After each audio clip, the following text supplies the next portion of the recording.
Hello, everybody. Welcome to Social Time, the show that's all about developing community and fostering interpersonal relationships. On today's episode of Social Time, we'll be talking a little bit about the history of personality types and early scientists that studied personality types. Empedocles was an early scientist who thought that four basic elements were found in all known substances. Now, he wasn't really talking about, the periodic table of the elements, because I don't think at that time all the elements were developed yet. What he was talking about was things more like air, fire, water, and just really the earth. So all those four things, air, fire, water, and earth, he felt that in some way, shape, or form they could be found in all known substances or had a correlation to all known substances. And he sounds like a pretty nice guy. And if he was anything like me, I guess that maybe Captain Planet was his hero. But for all you Captain Planet fans, you try and get the reference. I'm not going to go into that right now. So Empedocles was an early scientist who studied those sorts of things and believe that those four natural elements were found in everything in existence.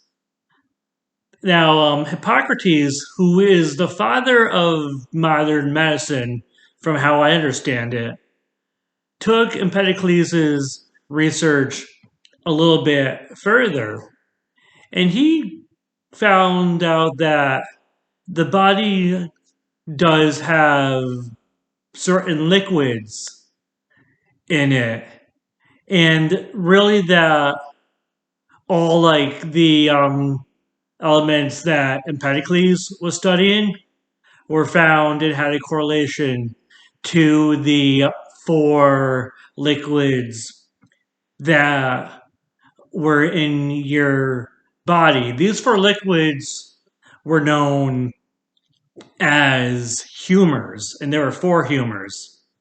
Not like the good humor candy bar. If there were liquids in good humor candy bars, I'd be a little bit nervous. But we're not talking about good humor candy bars. We're talking about humorisms. Not so funny, is it, folks? So he decided that to do some research, and he did find a correlation between the four elements that Empedocles was talking and about in liquids in the body.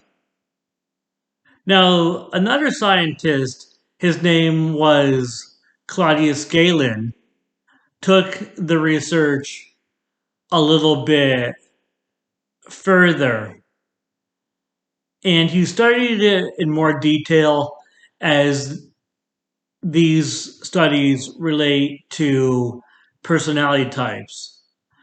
What Claudius Galen found out is that if there were an imbalance of the liquids in your body, he believed that did relate to different personality types.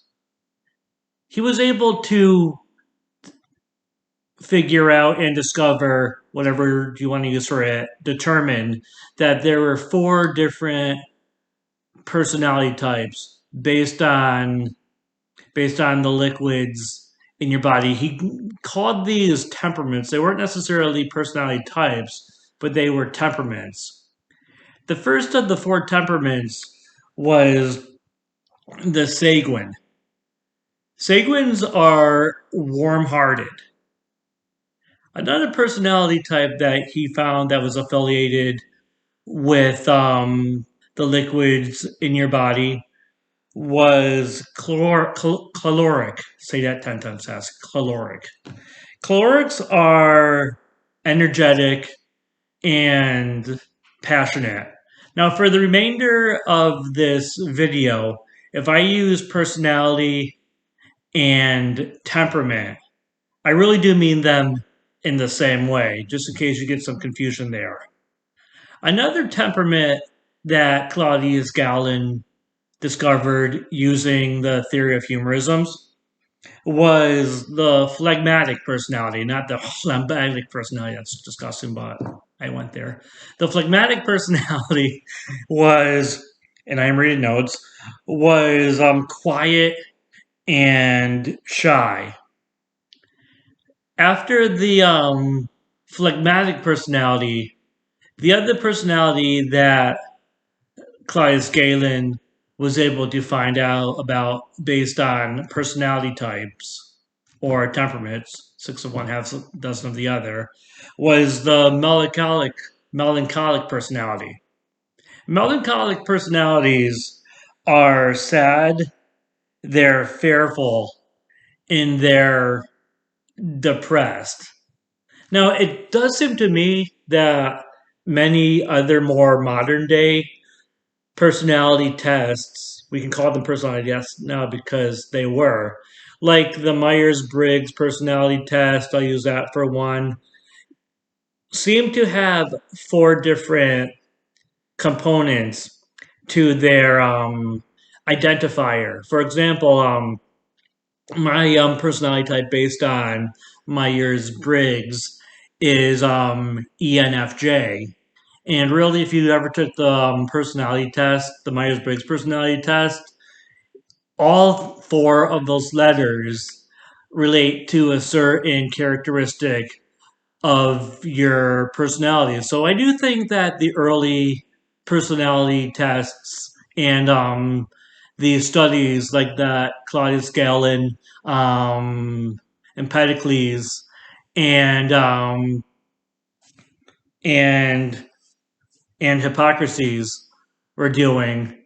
I'm getting these names a little bit not confused, but having trouble remembering them because they're not normal names. But all those guys, I think they were onto something for being so early in their time as it relates to personality tests. Because when you do look at the Myers Briggs personality test, like I just said, all four of those letters, ENFJ, relate to a different component of personality. So there were a couple later scientists that did disprove the findings of Claudius Galen. Andreas Vesalius was a scientist who found that there were 200 errors in Claudius Galen's research. Um, so Claudius Galen's research was kind of null and void in the medical community based on his study of anatomy. Now, Hans Ensick was another, I would call him an early sociologist, early psychologist that was able to use the data that Claudius Galen found based on the earlier scientists. And he actually, using Claudius Galen's information, came up with two other personality types. The neurotic personality type and the extrovert personality type. So Claudius Galen's research did lead to other people studying it and using it after him. Um, so not all was lost. However, the idea of humorisms is no longer used in psychology today. However, the fact that the mind and the physical body have a correlation when it comes to illness is still the basis and the groundwork that many therapists use today when they are trying to help their patients. So that's about it with this discussion on the early founders of personality types and temperaments. If you would like more information on this topic, what I'd recommend is reading the psychology book, Big Ideas Simply Explained. It's an awesome book. I'd recommend that. Um, so, everybody, thank you so much for listening to this episode of Social Time. My name is John Rink, your host of Social Time. Now get out there, be safe, but be social. Thank you for watching Social Time.